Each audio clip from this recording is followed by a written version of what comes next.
प्रिय विद्यार्थियों, आज हम प्रश्नावली 12वीं स्टार्ट करने जा रहे हैं। 12वीं प्रश्नावली है वृत्त, सर्किल।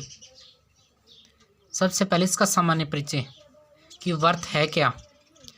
एक समतल पर उन बिंदुओं का समुच्चय जो तल में स्थित किसी स्थिर बिंदु से दूरी अचर हो वृत्त कहलाता है, और वह स्थिर बिंदु वृत्त का केंद्र तथा अचर दूरी वृत्त की त्रिज्या कहलाती है। यानी ये जो कोई वृत्त है ये एक फिक्स पॉइंट है, इस फिक्स पॉइंट से इन बिंदुओं का समुच्चय एक वृत्त कहलाता है। तो ये बिंदु होगा वृत्त का केंद्र, ये दूरी होगी त्रिज्या। इसके 3 भाग हैं, एक अभ्यंतर, एक वृत्त के ऊपर और एक बहिर्भाग यानी बाहर। अब इसमें प्रश्नावली 12.1 करेंगे। प्रश्नावली 12.1 में छोटे प्रश्न बनते हैं रिक्त स्थान भरने के और ट्रू फॉल्स के।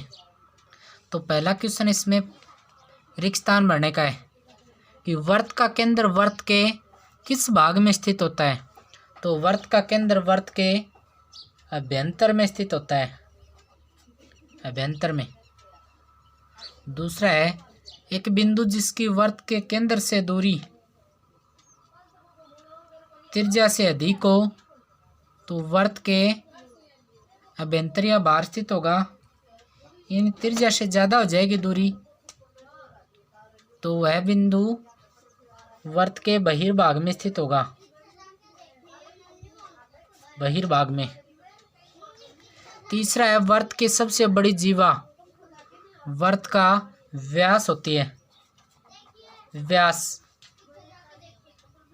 चौथा एक चाप कैसा होता है, जब इसके सिरे एक व्यास के सिरे हों। जब व्यास के सिरे होंगे तो वो एक अर्धवृत्त बन जाएगा, अर्धवृत्त। पांचवा एक वृत्त जिस तल पे स्थित होता है वह उस तल को 3 भागों में बांटता है। 3 भाग कौन से हैं?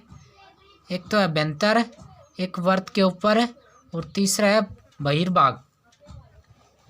अब दूसरा क्वेश्चन ट्रू फॉल्स का है, जिसमें पहला है कि वृत्त को केंद्र पर स्थित किसी बिंदु को मिलाने वाला रेखाखंड वृत्त की त्रिज्या होती है। तो त्रिज्या केंद्र को परिधि से मिलाएंगे तो वो रेखा क्या होगी, इसकी त्रिज्या होगी। तो पहला है ट्रू। दूसरा एक वृत्त को में समान लंबाई की चाप जीवाएं होती हैं। समान लंबाई के चाप जीवाएं नहीं, तो जीवा तो वृत्त को 2 भागों में बांटती है, वो रेखा है। तो ये क्या है, फॉल्स है।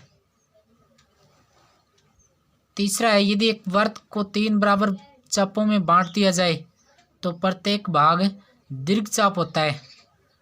अब वृत्त को 3 बराबर भागों में बांटने से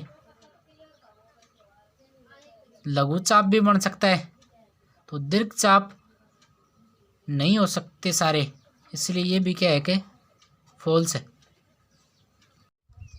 चौथा भाग है इसमें वृत्त की एक जीवा जिसकी लंबाई त्रिज्या से दुगुनी है, वृत्त का व्यास है। तो वृत्त के व्यास की डेफिनेशन क्या है कि जो जीवा त्रिज्या की दुगुनी होगी वो वृत्त का व्यास होगा, इसलिए क्या है, ट्रू है। पांचवा एक वृत्त एक समतलीय आकृति होती है, क्योंकि वृत्त 2D एक में स्थित है जिसकी मोटाई ऊंचाई नहीं होती, इसलिए ये क्या है कि समतलीय आकृति।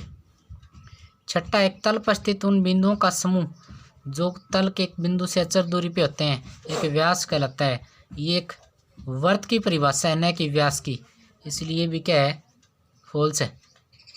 सातवां वह जीवा जिस पर केंद्र स्थित होता है त्रिज्या कहलाती है।